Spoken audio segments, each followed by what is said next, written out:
Mesdames, Mesdemoiselles et Messieurs, vous êtes à l'écoute des programmes de votre station la 103.8 FM. Partie technique, Cyril Bodji. La HAC est une institution de régulation des médias au Bénin. Cette instance de régulation prend parfois des décisions que tout le monde n'arrive pas à comprendre.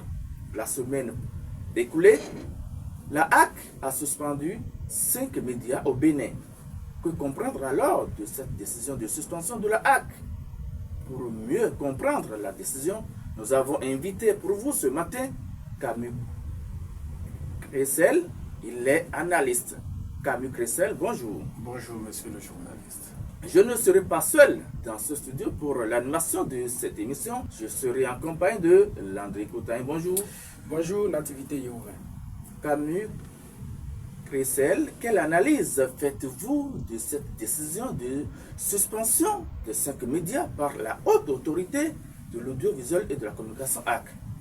Je trouve que la haute autorité de l'audiovisuel et de la communication est bien dans son rôle de régulateur des masses médias. La loi organique lui donne le droit d'intervenir dans tout ce qui est mass média. Et c'est évidemment ce que fait ou ce qu'a fait la HAC en ces derniers temps.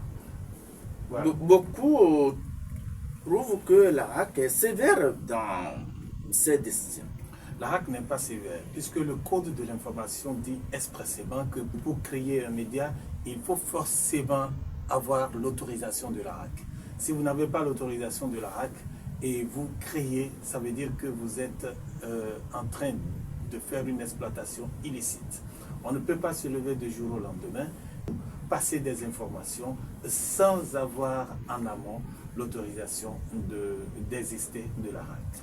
Le président de la HAC, Edouard Loko, disait en son temps ici que, en tant qu'Edouard Loko, il est l'initié qui revient au couvent. Est-ce à dire que les fétiches, bien les divinités, parce qu'il disait les divinités ne se portaient pas bien, ne se portent pas bien.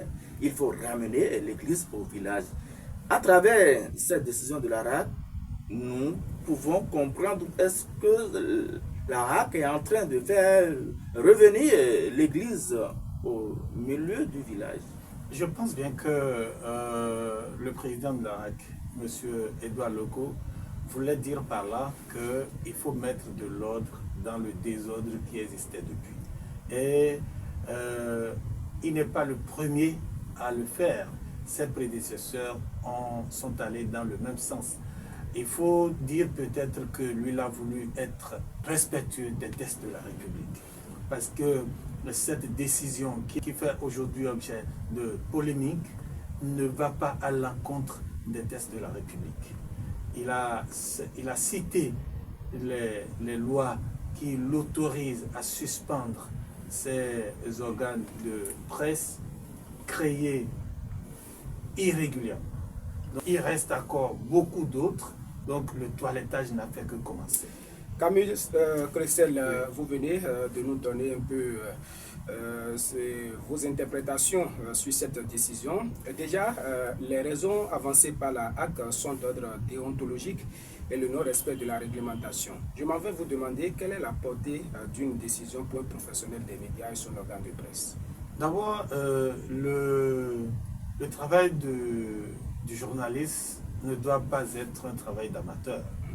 Il faut respecter la réglementation en vigueur. L'implication, c'est que d'autres qui exercent de façon illicite cette profession-là auront désormais peur.